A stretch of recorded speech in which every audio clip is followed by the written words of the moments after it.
Estudar a evolução dos conceitos de ácido e base é mergulhar na própria história da química. As mudanças do pensamento científico e, por consequência, do pensamento químico estão nitidamente refletidas na evolução das teorias ácido-base. Uma figura ímpar domina este cenário: Arrhenius, responsável por uma mudança de enfoque de uma química descritiva que apenas conta como as coisas da química funcionam, para uma química que pretende explicar a natureza, mostrando por que as coisas funcionam assim. Bem, como você deve ter percebido pelo texto, essa aula de hoje é muito importante, porque as teorias ácido-base que nós vamos estudar permitem a gente estudar de maneira sistemática, classificar um número muito grande de reações. E não apenas um número muito grande de reações, mas reações muito importantes, reações que você precisa compreender bem. Assim sendo, vamos lá. Nossa aula de hoje é Teorias Modernas de Ácido-Base. Antes de começarmos as teorias ácido-base, vamos ver algumas coisas mais primárias. Vamos ver, primeiro que tudo, o conceito de função química. Repare comigo. Função química é um conjunto de substâncias que apresentam propriedades químicas semelhantes. O que mais temos aqui? Veja só, um grupo funcional é um átomo ou um grupo de átomos que caracterizam as substâncias que compõem a função.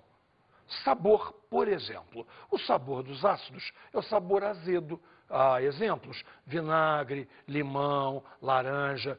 Limão e laranja, por exemplo, você as conhece com o nome de frutas cítricas. Já as bases, quanto ao sabor, tem um sabor que a gente chama de cáustico ou adstringente. É alguma coisa levemente amarga que, quando você engole, trava a língua como que prende. Um excelente exemplo para isso é o leite de magnésia. Um meio amarguinho, a língua fica meio travada, é isso. Repare mais. Solubilidade em água. Os ácidos, em sua grande maioria, são solúveis. Quase todos são solúveis. Já as bases, elas são insolúveis em sua grande maioria. Ligações. Quanto às ligações, a coisa funciona assim. Os ácidos têm ligações covalentes, todos eles sem nenhuma exceção. Já as bases são iônicas, em sua grande maioria. O que mais temos de importante entre ácidos e bases? Essa é fundamental, a sua ação recíproca. O que eu quero dizer com ação recíproca? Isso aqui, repara, ácidos e bases reagem entre si, um destruindo as propriedades do outro. Veja uma coisa importante. Tudo isso que nós vimos agora se chama genericamente propriedades funcionais e foram durante muito tempo usadas como definições. Definição do que é ácido, definição do que é básico. Você já imaginou que loucura? Definir um ácido para saber se ele é azedo, para saber se ele é gosto amargo, se ele trava a língua? E se eu pego o ácido sulfúrico, eu tenho que provar para descobrir que ele é tão amarguinho ou tão azedinho que a minha língua vai cair? Não me parece uma boa ideia, tá? Mas era assim. A química era toda ela funcional, organolética, sensorial. As propriedades eram usadas como definições.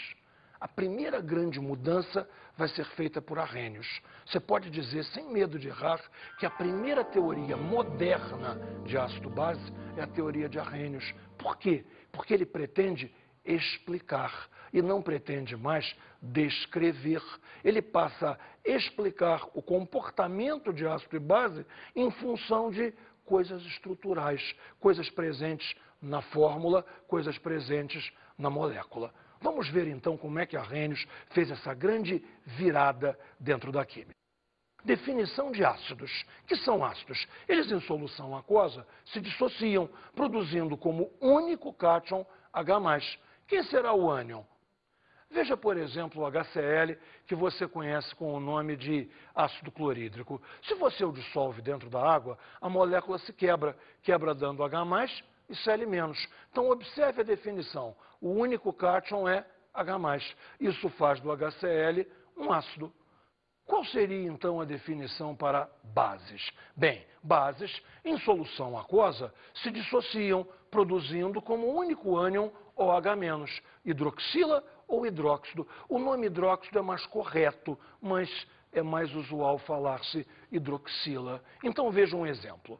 NaOH, conhecidíssima com o nome de soda cáustica, quebra dentro d'água dando Na+, e OH-. Repare, o único ânion é OH-. O NaOH, então, se torna uma base.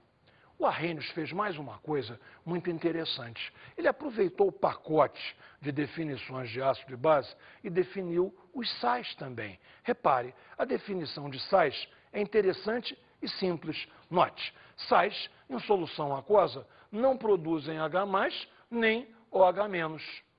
Veja como exemplo o sal de cozinha, o cloreto de sódio, NaCl. Olha o cátion dele. É H+? Não. Então não é um ácido. Olha o ânion dele. É OH- a hidroxila? Não. Então não é uma base. Se o cloreto de sódio não é um ácido nem uma base, o que ele pode ser na teoria de Arrhenius? Só pode ser um sal. Bem, isso fecha para nós a teoria de Arrhenius, que ficou bastante fácil, bastante tranquila e é muito usada até hoje. Agora repare, o Arrhenius acertou em tudo? Não, claro que não. Isso aí é tempo muito antigo. A teoria de ligações era praticamente desconhecida. Então, Arrhenius não acertou tudo. E quem veio depois dele veio apresentando críticas à teoria. Críticas essas que não desmerecem em nada a genialidade de Arrhenius. Arrhenius é um marco na química, é uma transição entre a química descritiva e a química estrutural. Agora, é perfeito? Não, não é. Temos críticas? Claro que temos críticas. Vamos ver as primeiras críticas. Observe, a primeira crítica é só considerar os íons apenas em solução aquosa, quando hoje, modernamente, a gente sabe que existem íons no estado sólido. Na verdade, cloreto de sódio é um aglomerado de Na+, e Cl-, um aglomerado de cátions e ânions ordenados, mesmo no estado sólido. Mas para o Arrhenius, os íons só existiam em solução aquosa. Evidentemente, ele não tem culpa por não saber isso, porque a gente repara a existência de um íon pela condutividade elétrica, e no sólido essa condutividade elétrica não aparece. Uma segunda crítica é a diferença entre ácidos e bases quanto à dissociação. Essa eu vou ter que te explicar com muita calma. Repara só, os ácidos, eles se ionizam. Os ácidos são covalentes e a água sobre eles provoca uma ionização. Não existiam antes, passam a existir. Antes eu tinha HCl, molécula, passo a ter H+, Cl-, íons. O fenômeno é ionização. E nas bases? Bem, nas bases é completamente diferente. Nas bases, os íons já existem. NaOH já é iônico, já tem um cátion Na+, e um ânion hidróxido, mesmo no estado sólido. No estado de solução, apenas esses íons se separam. Pega as palavras, estavam associados e se dissociam. Então, repara, ácidos, ionização, bases, dissociação. É diferente. O Arrhenius considerava com exclusividade a água como solvente para ácidos e bases. Ele não considerava a possibilidade de dissolver um ácido ou uma base num álcool, por exemplo, porque a sua época não fazia isso. Modernamente é diferente. Se estuda, por exemplo, a química dos solventes não aquosos, onde você pode fazer a solução de um ácido ou de uma base em amônia líquida, em HF líquido, em alguns casos até em álcool. Veja, o Arrhenius não podia adivinhar, ele não podia prever o futuro. E uma crítica muito séria agora que decorre das ligações. Afinal de contas, seria H+? Modernamente, sabemos que não. Este cátion H+, se associa à molécula da água, criando um cátion mais complexo, porém mais estável, o cátion H3O+, que daqui a pouquinho vamos batizar de hidrônio ou até hidroxônio. Mas isso é uma conversa para a próxima teoria, que é a teoria de Brensted-Lowry, na qual essas críticas todas vão ser resolvidas. Teoria de Brensted-Lowry. Vamos para ela, então? Vamos lá, o que é ácido? Ácido é toda espécie química, não importa se molécula ou se íon, capaz de ceder um próton, ceder um H+. Aqui eu tenho que te explicar para você não se perder. H, número atômico 1, um próton e um elétron. H+, perdeu o único elétron que tinha, então só sobrou o próton. Logo, dizer H+ ou dizer próton é absolutamente indiferente. Vou ler de novo a definição de ácido para você. Toda espécie química, não importa se molécula ou íon, capaz de ceder próton, capaz de ceder H+. E qual seria a definição de base? É absolutamente recíproca. Se o ácido cede o H+, a base recebe. Vamos ler a definição? Base é toda espécie química, novamente não importa se molécula ou íon, capaz de receber o próton, capaz de receber este H+. Está compreendido? Repara uma coisa muito importante. Ácido e base passam a ser comportamentos. Ácido e base não são mais um rótulo. Ninguém é um ácido. Se comporta como um ácido naquela reação. Se naquela reação ele cede um próton. A mesma substância, ocasionalmente, pode vir a se comportar como base. Noutra reação, ela pode receber um próton. Então, ácido e base deixam de ser etiquetas, deixam de ser rotulagens. Ninguém é. Todo mundo se comporta como. Ácido e base passam a ser comportamentos. Isso é uma virada espetacular. Vamos em frente. Observe a reação do HCl sendo dissolvido na água. Como vai funcionar? Essa ligação HCl vai ser rompida. Esse H sai na forma de H+. E esse H+, vem, por assim dizer, grudar na água. H+, grudando na água, H3O+. Então, repare, o HCl teve a ligação quebrada, soltou um H+. Ele é um ácido. Já o H2O recebeu esse H+, transformando-se em H3O+. O H2O, então, é uma base. Repare que nas fórmulas eletrônicas fica muito mais fácil de você entender. Hidrogênio, cloro. Cloro muito mais eletronegativo. Logo, a cisão é aqui. O par de elétrons fica com o cloro. Esse cloro agora tem 8 elétrons. Esse cloro agora é Cl-. Está vendo a transformação? Perdeu o H+, esse cloro está aqui como Cl-.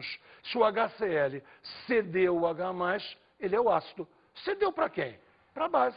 Veio ele para cá, apareceu aqui. Esta é a estrutura de H3O+.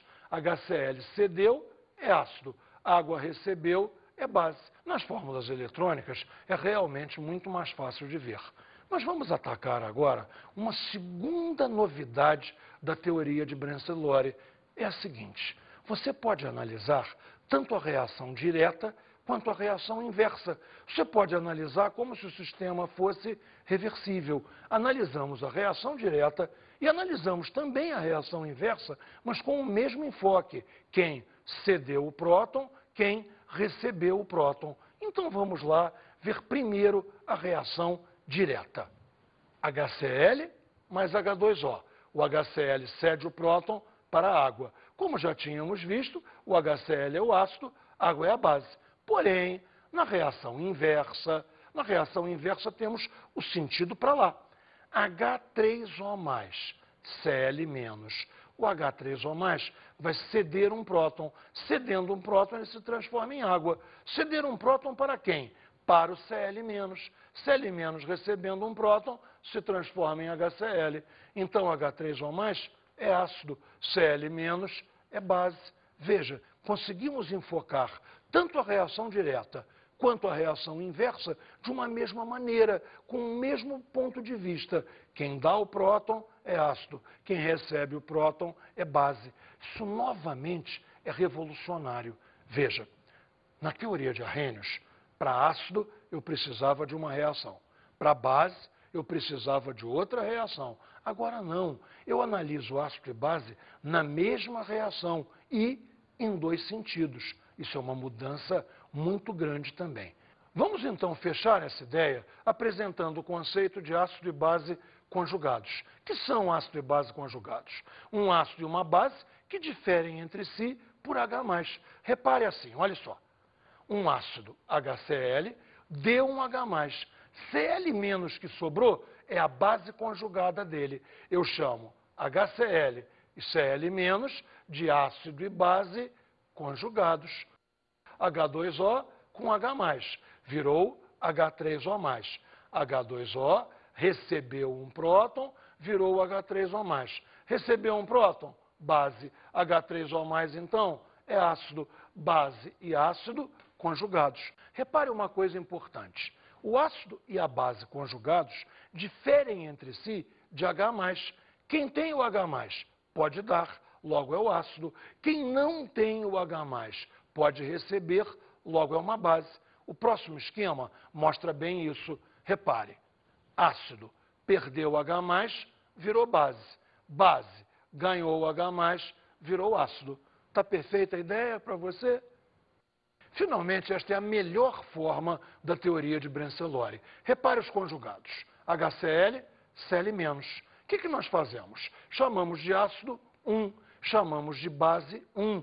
Colocamos o mesmo número para os conjugados. Agora só, água, H3O+, conjugados também. Chamamos H3O+, de ácido 2. Chamamos H2O de base 2. E temos então um formato geral para toda a teoria de Brenzellori. Ácido 1 mais base 2, ácido 2 mais base 1. Chegamos a uma forma perfeita para qualquer equação que possa ser analisada na teoria de Brenzellori. Vamos encerrar o nosso assunto de Brenzellori fazendo comparações entre a teoria de Arrhenius e a teoria de Brenzellori. HCl é um ácido de Arrhenius, reagindo com NaOH, que é uma base de Arrhenius, fornece NaCl e água. Isso aí conflita com a teoria de Brenzellori? Em verdade, não. Repare, o HCl é um ácido de Arrhenius, porque ele quebra dando H+. E ele é um doador de próton. Está perfeito, não tem problema nenhum. Para quem ele deu o próton? Ele deu o próton para a hidroxila do NaOH, que é uma base de Arrhenius e é uma base de Brenzellori também. Veja, não houve nenhum conflito. As teorias aí conviveram bastante bem. Porém, nem sempre vai ser assim. Se você usa Brenzellori quando o solvente não é água, as coisas não funcionam tão bem. Observe essa reação comigo. HCl dissolvido em amônia, fornecendo o cátion amônio e a base cloreto. O HCl é um ácido de Arrhenius, ele quebra dando H+. E ele também é um ácido de Brenzellori, ele quebra dando próton. Tudo certo. Agora repare, a amônia é uma base de Brenzellori. Ela recebe esse próton e se transforma em NH4+. Mas a amônia certamente não é uma base de Arrhenius, ela não tem hidroxila. Então veja, quando o solvente é não aquoso, as coisas não funcionam tão bem e a teoria de Brenzellori se mostra mais geral do que a teoria de Arrhenius. Existe outro aspecto importante que nós precisamos considerar, um caráter que a gente vai chamar de anfótero. Alguma coisa intermediária entre ácido e base. Se uma coisa é um ácido ou base de Arrhenius, dependendo da reação, nós chamaremos essa substância de substância anfótera. Se uma espécie química é um ácido ou base de Brenzellori, dependendo da reação, teremos nomes especiais. Substância anfótera, o mesmo nome que já demos antes. Anfiprótica. E anfiprótica eu vou ter que explicar. Anfi é duplo. Você lembra do anfíbio, que tem vida tanto de terra quanto de água? Anfi é duplo. Prótica, duplicidade em relação ao próton. Ou doa próton ou recebe próton. O último nome é mais complicado ainda. Você leu ele lá? Anfolítica. Anfo, mesma coisa que anfi, duplo. E lítica? Caramba, lítica vem de lise. Lise é quebra. Duplicidade com respeito à quebra. O ácido quebra, separa um H+. A base não quebra, apenas recebe o H+.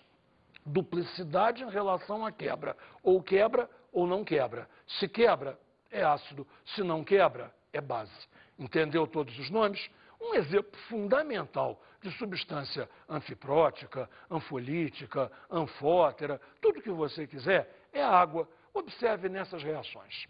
HCl mais água dando H3O mais Cl menos. A água aqui é base. De agora em diante, eu não devo mais dizer é. Você lembra que eu disse que agora as coisas não são, se comportam como? Então vamos lá. Nesta reação, a água se comporta como uma base. Agora veja esta outra reação. NH3 mais água, virando NH4 mais e OH menos. Repare, NH3 virando NH4 mais. Se NH3 virou NH4 mais, recebeu um próton. Se recebeu um próton, quem pode ter fornecido esse próton a ele? Só pode ter sido a água. Então, um próton da água vem para o NH3, que se transforma em NH4+. A água perdeu um próton, virou hidroxila. Então, a água é que está funcionando como ácido. Você escutou bem o que eu falei? A água está funcionando como ácido, se comportando como um ácido. Ninguém se comporta como. Então, lembra, na primeira reação, a água se comportou como base. Na segunda reação, a água se comportou como ácido. Então, se ela tem dois comportamentos, anfótera, anfiprótica, anfolítica, o nome que você achar melhor. Agora, repare uma coisa importante. É este comportamento dual que faz com que a água seja uma substância tão especial, seja um solvente tão genérico. Ela se adapta ao meio. Se o meio é ácido, ela funciona como base. Se o meio é básico, ela funciona como ácido. Então, a água tem a capacidade de se adaptar. É um verdadeiro camaleão químico. Chegamos, então, à última das teorias modernas de ácido-base, a teoria de Lewis. Veja a definição de ácido. Toda espécie química, novamente não importa se é molécula ou íon, capaz de receber um par de elétrons para formar uma covalência dativa. Já uma base, novamente, espécie química, molécula ou íon, capaz de ceder um par de elétrons para formar uma covalência dativa. Você deve perceber agora a mudança de enfoque. A teoria de Brenzlori é protônica, baseia-se na doação e na recepção de próton. A teoria de Lewis, bem, um parêntese se faz importante. Lewis é o maior teórico de ligações do século XX. Só vai ser suplantado depois, mas muito depois, por Linus Pauling. Lewis queria, então, toda a explicação em cima de ligações e focou na covalência dativa. Quem é o ácido? Quem recebe o par de elétrons para fazer a dativa. Quem é a base? Quem doa o par de elétrons para fazer a dativa. Todo o enfoque está na ligação dativa. Teoria de Lewis é uma teoria de encaixe. O ácido não tem o par. A base tem o par. Encaixa. Observe no exemplo, com as fórmulas eletrônicas, como fica fácil perceber isso. Aqui nós temos um ácido de Lewis, AlCl3. Aqui nós temos uma base de Lewis, Cl-. O AlCl3 e o Cl- vão se juntar para formar o AlCl4, que é uma espécie de adição. Repare, nessas fórmulas não é óbvio quem tem o par, quem não tem o par, mas as fórmulas eletrônicas esclarecem tudo. Veja, alumínio. Alumínio é grupo 3A. Se é grupo 3A, ele tem 3 elétrons próprios, representados aqui pelos xizinhos. Xizinhos são os elétrons do alumínio, que se emparelham cada um a um elétron do cloro. Repare, em volta do alumínio, então, nós temos 6 elétrons. Todo mundo quer ter 8, todo mundo quer ter octeto. Se ele só tem 6, um sexteto, ele é carente de elétrons. Ele gostaria muito que alguém oferecesse um par de elétrons a ele. Observemos agora a segunda espécie que nós temos. É o ânion Cl-. Cl-, cloro, cloro grupo 7A, 7 elétrons, recebeu algum elétron estranho e agora está Cl-. Então, repare, ele tem octeto completo, ele não tem nenhum problema de carência de elétrons e pode usar um dos seus pares para se encaixar no AlCl3. Se você observar junto comigo a última espécie química, verá que o encaixe já foi realizado. Repare, o AlCl3 não tinha um par de elétrons. Repare aqui, não tinha, agora tem. De onde veio esse par de elétrons? Do Cl-. Você pode considerar, então, que essa é uma ligação dativa, uma dativa do cloro para o alumínio. Cloro que tinha o par para o alumínio que não o tinha. Então, fechando. O AlCl3 não tinha um par, recebeu do Cl-, que lhe doou um par. Então, a AlCl3 é ácido de Lewis. Cl-, o doador do par, é a base de Lewis. Tá ok? Reparou que o enfoque é completamente diferente do de Brensted-Lowry, tá? Além do mais, repare uma última coisa, a reação só tem 3 termos: o ácido de Lewis, a base de Lewis e a espécie de adição, que é o resultado final do encaixe. Vamos então agora a uma comparação entre Brensted-Lowry e Lewis. Eu acho que essa comparação vai ajudar muito você. Observe as definições. Um ácido de Brensted-Lowry doa próton. Já um ácido de Lewis, ele recebe par de elétrons. Reparou a troca? O ácido de Brensted-Lowry doa próton. O ácido de Lewis recebe par de elétrons. Ficou fácil. Vamos em frente. A base de Brensted-Lowry recebe próton. Já a base de Lewis doa par de elétrons. Novamente uma troca. A base de Brensted-Lowry recebe o próton. A base de Lewis doa par de elétrons. Acho que fica bem fácil para ver assim. É só dizer ao contrário. O contrário de doa é recebe. E o de próton é par de elétrons. Viu que fácil? Gotinha a gotinha, eu tenho que te agradecer muito. Eu tenho certeza que eu não sei mais da aula de química sem você. Mas será que agora você me deixa resolver uns exercícios? Tem uns exercícios importantes para fazer com o pessoal. E você, preste atenção. Olha só, primeiro exercício. Para a reação, olha a reação. CH3COOH mais HF, dando CH3COOH mais F-. Para esta reação, que espécies podem ser consideradas bases de Brensted-Lowry? É muito fácil. Compare, por exemplo, este lado da reação. HF, F-. Ficou fácil, olha só. HF, F-. O HF perdeu o H. O HF, então, deu um próton a alguém, se transformou em F-. Eu não preciso nem me preocupar em deu um próton a quem. Claro que é para ali, mas nem pense nisso. Deu um próton, vai receber. O HF, então, é ácido. O F- é a base. Como são conjugados, mesmo número. Ácido 1, base 1. Vamos agora para o outro lado. CH3COOH recebe o H+ do HF e vira CH3COH. Esse aqui recebeu, é base. Recebeu, se transforma num ácido. São conjugados, recebem o mesmo número. Base 2, ácido 2. A pergunta era, que espécies podem ser chamadas de bases? CH3COOH e F-.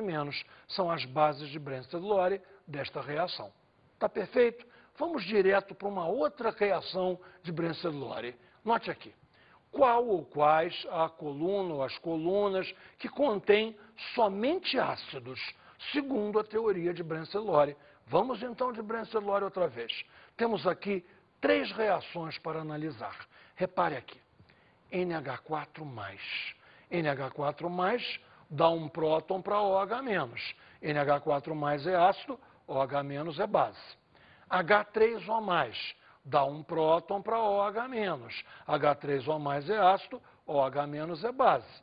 H3O+, dá um próton para Br-. H3O+ é ácido, Br- é base. Aqui é ácido, ácido, ácido. Está tudo igual. Base, base, base. Está tudo igual. Vamos para o lado de lá. Água com NH3.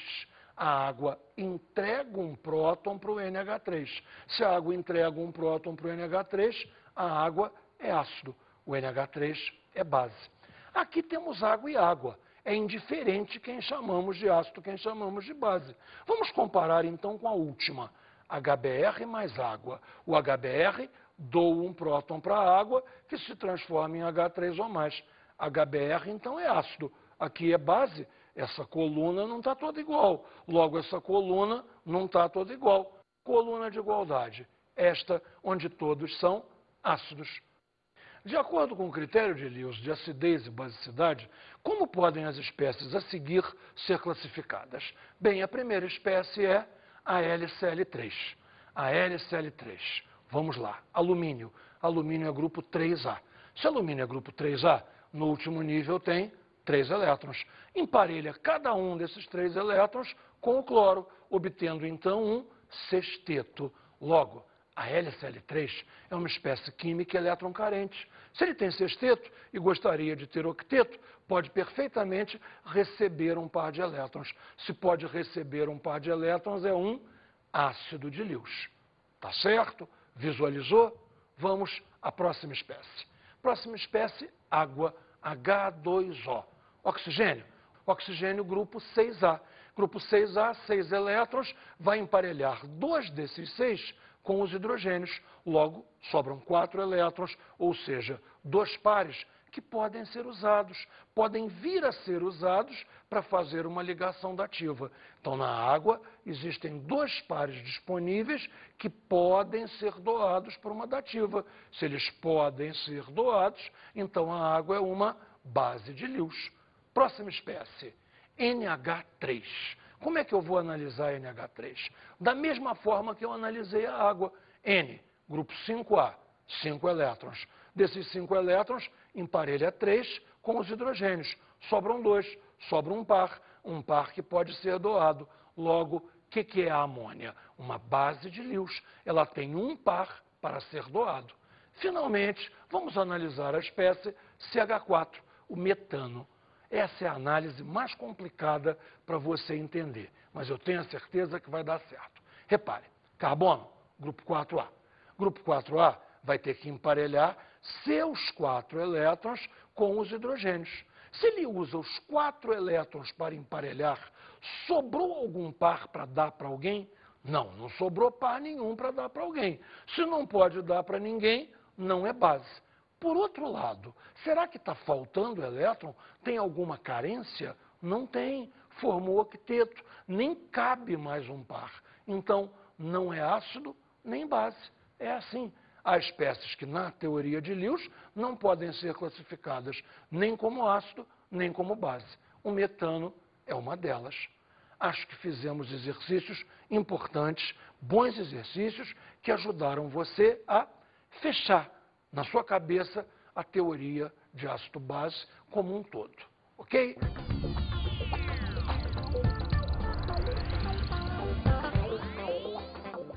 Hoje a minha dica de estudo para você é muito simples. Claro, a mesma coisa de sempre. Precisa estudar? Precisa. Fazer exercício? Precisa. Mas dessa vez, o problema é o seguinte: você não pode fazer os exercícios como se aquilo acabasse ali. O que você precisa é manter viva na memória toda a teoria que você aprendeu e tentar usar nas próximas aulas o que você viu nesta. Ou seja, eu te dei uma ferramenta. Cabe a você usar a ferramenta em todas as reações que vierem daqui para frente e olhar para a reação pensando assim: será que essa reação que eu estou vendo agora se encaixa com Arrhenius? Se encaixa com Brensted-Lowry? Se encaixa com Lewis? Eu tenho uma maneira de explicar a reação usando o que eu aprendi hoje? É isso que você tem que fazer. Isso tem que agora acompanhar você. Você ganhou uma ferramenta. Precisa utilizá-la. Bons estudos.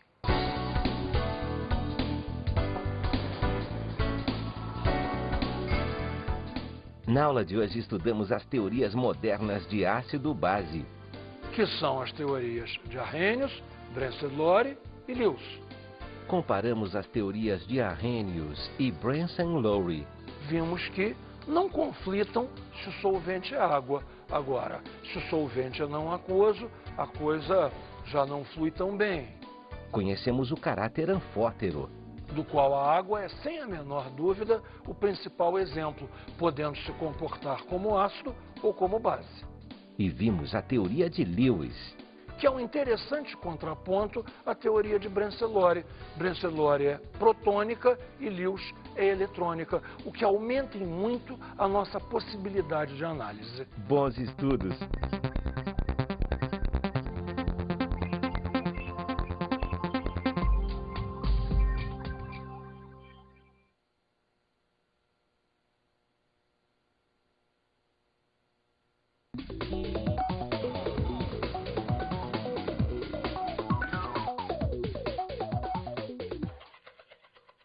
Cabe a nós passar aos nossos alunos o que esses três, na verdade 4, Brenzellori são 2 pessoas, mas na verdade o que esses 3 conjuntos de pensamentos fizeram para a química. A revolução de Arrhenius e as 2 evoluções fundamentais de Brenzellori e Lewis. Cabe a nós ter o fogo, a paixão, de passar isso para o nosso aluno, para que ele ganhe essa ferramenta de análise, ganhe essa ferramenta de interpretação. E a reação deixe de ser um mecânico mesmo número de átomos aqui e lá, e sim um processo, uma coisa acontecendo. É isso que nós temos que passar, uma química viva. Bom trabalho para todos nós.